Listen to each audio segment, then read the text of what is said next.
Hey guys, it's Sid, and today for recap, we're taking a look at Arrow Launcher, which is a launcher made by Microsoft. That's pretty interesting considering that Microsoft is one of Android's competitors, and although they do say that Windows Phone is pretty much all but dead now, it's kind of still interesting that Microsoft is still creating launchers for their competitors' OSs. So this is Microsoft's vision of what the launcher should look like on Android devices. And you know what? I can kind of see where they're going. But let's start with some of the similarities. At the bottom, you can see that we have the phone, the messenger, the Chrome, and the camera applications. And the applications look pretty similar to what they look like on Google and Now Launcher. The only major difference I see is in the calendar. I don't think this calendar, which is in the middle over here on the left, looks like Google Calendar's app icon, and that's fine with me. It looks pretty nice.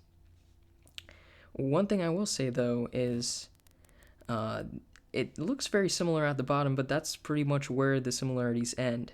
You can bring up this shade here, and you can see it does kind of look almost iOS-like in that we have kind of multiple shadows going on, different things at the bottom with the brightness control and the Wi-Fi, airplane mode, Bluetooth, flashlight, and rotation control. So we've got those. We also have our most used applications. I'm actually not sure what that is, and that goes with the general apps that we have on the home screen.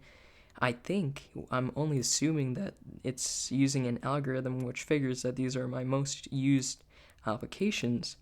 But then again, I don't use Hangouts all that often, nor do I use Republic. I do play Alto's Adventure, but that's nowhere on the home screen. I will say though that the top two rows are applications that I do use quite frequently, so I'm just kind of confused on which algorithm they actually use to come up with the applications that you show on my home screen. If you do want to get to all of your applications, you just click on this middle button here, and here we have all of our applications.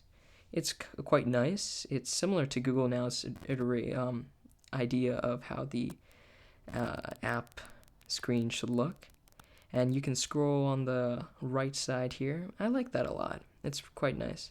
And you can scroll left, and we have all of these widgets. Now, if I go back to the home screen, you'll see, wait, where are all the widgets? How do I put a widget? Now, what Microsoft has done, and what I kind of agree with, is they have this separate widget screen where you can just hold and add widgets. So I'm just going to add the analog clock here. And yep. So here we have the analog clock. And that's kind of nice, I guess. I like having just one area where I can have all my widgets. That's how I have it set up in Google Now Launcher anyways. I just have widgets on one screen, apps on another one. So I guess that's kind of cool. We also have this people widget thing that we have. It's dedicated to one screen where we have all of our text messages and stuff. We can get right into it. That's kind of nice. I like it a lot.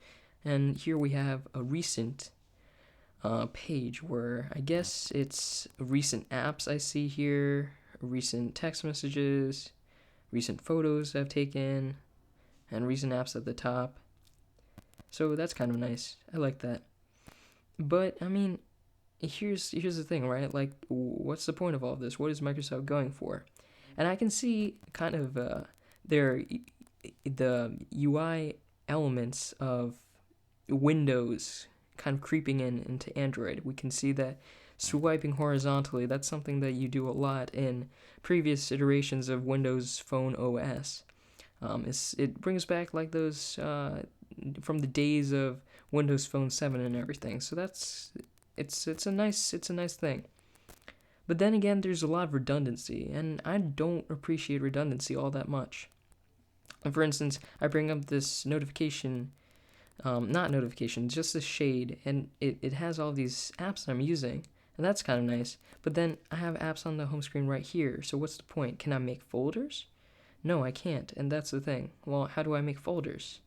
Can I go into the widgets and make a folder? No, I can't. all I have are just arrow settings, feedback, wallpaper, and add widget.